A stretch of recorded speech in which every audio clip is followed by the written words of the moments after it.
కూటమి ప్రభుత్వం తెచ్చిన ఉచిత ఇసుక పాలసీని కొందరు రాజకీయ నాయకులు వ్యాపార మార్గంగా మలుచుకుంటున్నారు.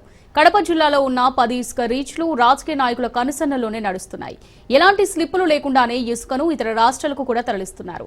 నిర్మాణ రంగం కుదేలు కావడంతో ఇసుకకు డిమాండ్ లేకుండా పోయింది. డిమాండ్ ఉంటే మరికొంత సొమ్ము సంపాదించుకునే వాళ్ళం అనే ధోరణిలో నాయకుల వ్యవహార తీరు ఉంది. కడప జిల్లాలో ఇసుక మాఫియాకు సంబంధించి మరింత సమాచారం మా ప్రతినిధి సుదర్శన్ రెడ్డి అందిస్తారు.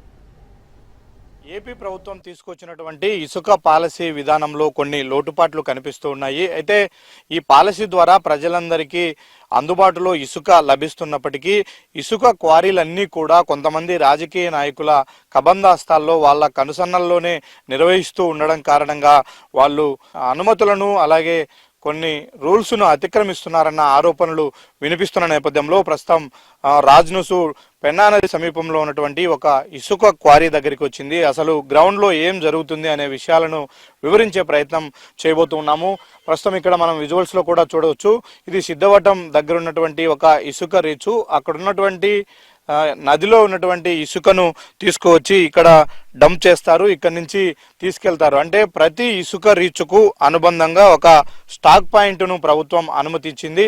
ఆ ఇసుక రీచుల నుంచి ఇసుకను తీసుకువచ్చి స్టాక్ పాయింట్లో నిలువ చేసిన తర్వాత ఎవరైతే సచివాలయాల ద్వారా కావచ్చు లేదంటే నేరుగా స్టాక్ పాయింట్లలో బుక్ చేసుకున్న వాళ్ళు కావచ్చు, వాళ్ళు అలా ముందుగానే ఇసుకను ఆన్లైన్లో బుక్ చేసుకున్న వారికి ఇక్కడ లోడింగ్ చేసి పంపిస్తూ ఉంటారు. అయితే ఇందులో కొన్ని నిబంధనలు ఉన్నాయి. ఒక టిప్పర్కు ఇన్ని టన్నులు మాత్రమే లోడ్ చేయాలి. అలాగే ఒక ఇసుక రీచ్లో ఒక ఇసుక స్టాక్ పాయింట్లో లోడ్ చేసినటువంటి ఇసుక ఎక్కడికి వెళ్తుంది, ఏంటి, దాని ఓనర్ ఎవరు, ఏ అవసరం కోసం ఇసుక తీసుకుంటున్నారనే అన్ని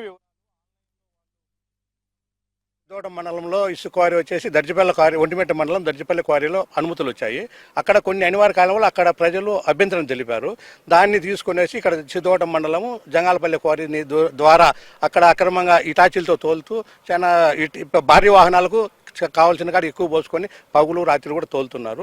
ఇక్కడ ప్రజలు అడిగితే కనుక మాకు పైనుంచి పర్మిషన్లు ఉన్నాయని దౌర్జన్యం చేస్తున్నారు. కానీ ఏమని అడిగితే అడిగేదానికి కూడా అధికారులు కూడా సరిగా స్పందించడం లేదు.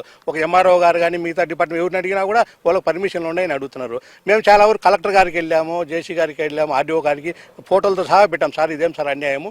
లాస్ట్ టైం ఇదే దర్జిపల్లి క్వారీ, జంగాలపల్లి క్వారీలో ఇంతకుముందు లాస్ట్ వైసీపీ ప్రభుత్వంలో చాలా వరకు ఇక్కడే జరిగింది క్వారీ. ఏం లేకుండా లాస్ట్ వరకు ఇసుకెత్తి అంతా ఏరంతా రాళ్ళమయం చేశారు.